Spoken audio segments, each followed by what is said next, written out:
We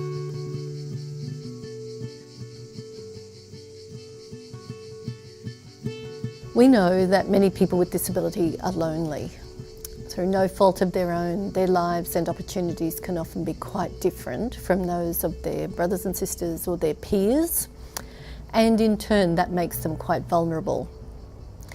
On the other hand, we know of friends and extended family can often see a need but not want to interfere or not be sure what to do. We believe that a circle of support can be a simple mechanism that can act as a bridge between these two things and enable people to understand more and therefore do more to assist people with disabilities to live the life that they want. A circle of support is an intentional strategy that's been used by people with disabilities and their families around the world for well over 30 years. It's not just referring to everyone in your circle of friends. It's not a team meeting of support workers or paid staff, but it's a way to harness the goodwill of family and friends.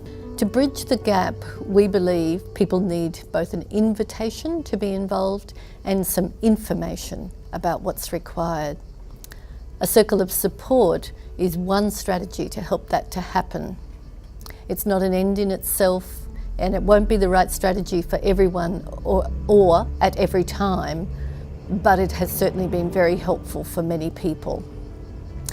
To put it at its most simple, I think if 2 heads are better than 1, then 6 or 8 heads are better than 2. Now, just because it's called a support circle, it doesn't mean that great things will just happen. It's like any other group of people and can benefit from some thoughtful facilitation to assist the group to come together and meet its purpose.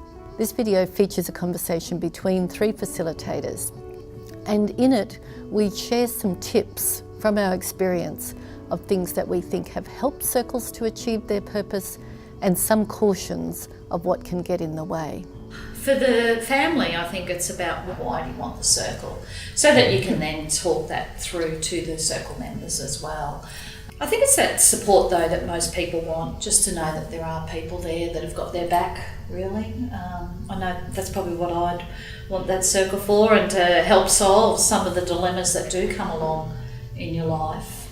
It's so important, is just providing people with a way to contribute, because so often I think there are people around a family with a person with disability just with no way or not sure how to help, and then it's, this is an opportunity with a very clear way that they can have a very positive impact, and then because that's rewarding for everyone, it's rewarding for them and it's rewarding for the family, so it's a really win-win. I found sometimes it's been the person on the bus that's got to know the family and the person with a disability, or the violin teacher, or the neighbour next door that's always had a chat over the fence, have sometimes been the most valuable circle members. Yeah, I find that interesting, the inviting in thing, because a lot of families, they need some support, and a support circle would be a good option, but from their perspective there's no one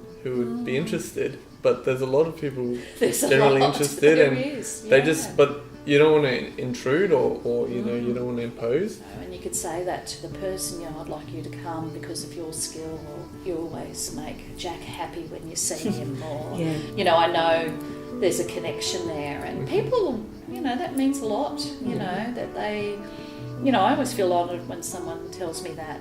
I think the family's purpose of that group is really critical in determining everything else though, because that will determine how big the group needs to be, how often it needs to meet, who you're going to include in that circle, and how long it runs for. And if you don't have that clarity of vision to start with, then all of those things are very hard to define and decide on. Like the purpose of that group might shift and change over time, but you've got to have that starting point. It's really, a lot of families say to me, their circle, it's like their think tank. Yeah. It's about gathering that information and helping to make those decisions. We've often talked about this, to do a planning session together, or couple, so they have that vision and understand where the family is going and the person, what their goals are and what they hope to have in a few years' time, what's immediate and what's in the future, but also to look at documenting that important information. So that people really do know, because sometimes you can hear things, but then, you know, if it's documented and written down, it seems to stick with people a lot more. The circle needs to have people in it who know the person it's about, because ultimately you're there to help improve their life. Our circle started in the first or second session with quite an extensive discussion with Lydia about what her goals and dreams were. So we had the opportunity to have conversation with her and say, you know, where would you like to live? What sort of work would you like to do? What hobbies do you enjoy? And then because Lydia was at those ongoing sessions, we could come back to her and check and say, what do you think about this idea? Is this something that you think you would like to do? And she could say yes or no, and that would help to refine and direct some of those plans even further. And it meant that while we were there to help her parents to do the things they needed to do, it was still within the context of achieving the goals that Lydia had for herself. And sometimes people set up circles because they wanted to be a social thing. Yes. And I think I've always tried to really define for people that that's very separate, and seeing that long term will create a social connection for their family member. Lydia was passionate about being involved in the circle. She wanted to be there, loved the social connection. So she'd have a say and some input into some of the food that was brought along, and we'd always start the circle with a little bit of a pre-prepared talk that she would do about what had happened since the circle had met last. With people who may not be able to express what their goals are or their likes, it's just having, I guess, knowing the history of what has worked in the past and what seems to you know, work for that person, and then I guess trying it out and seeing how it goes, and then sort of discovering, you know, what they like and what some of their goals and interests might be, and then you know, discussing that and then building on it.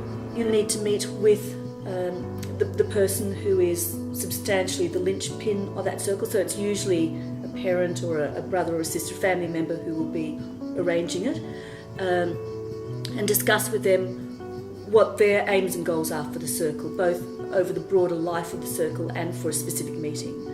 So you need to have a topic for that particular upcoming meeting. You need to determine an agenda. What are you going to talk about? Who's going to run particular sections of that meeting? Who are you going to involve? Do you need to have external presenters come in to bring information?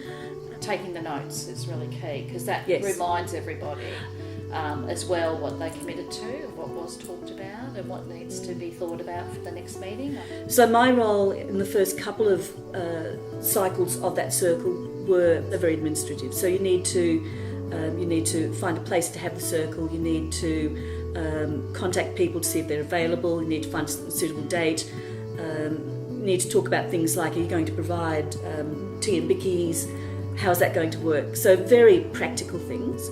For me, I think a great facilitator is someone who's quite sensitive to know if there are certain things that do need to be parked, or I guess if there's something that needs to be put on the table, and just to pick up on that, or if there are people who may not be comfortable with a certain topic, or people who are disengaging a bit that need to be sort of drawn in.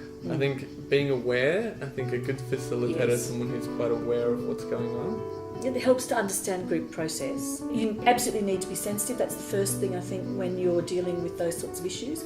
But the perfect facilitator will somehow manage to get a balance between that and task achievement. So if you set out in a particular meeting to resolve a particular issue, then somehow you do need to try and keep things on track. Sometimes they just go off track, and the group is more important than the outcome. But if you can achieve both, that's perfect. Any meeting or formal gathering that we attend benefits from having a chair or somebody who makes sure that we get through what we said we came together to do. It's important to remember, really, there is no right or wrong way to run a circle. In supporting circles, both to run well and to be sustained over time, having a facilitator can make a really big difference.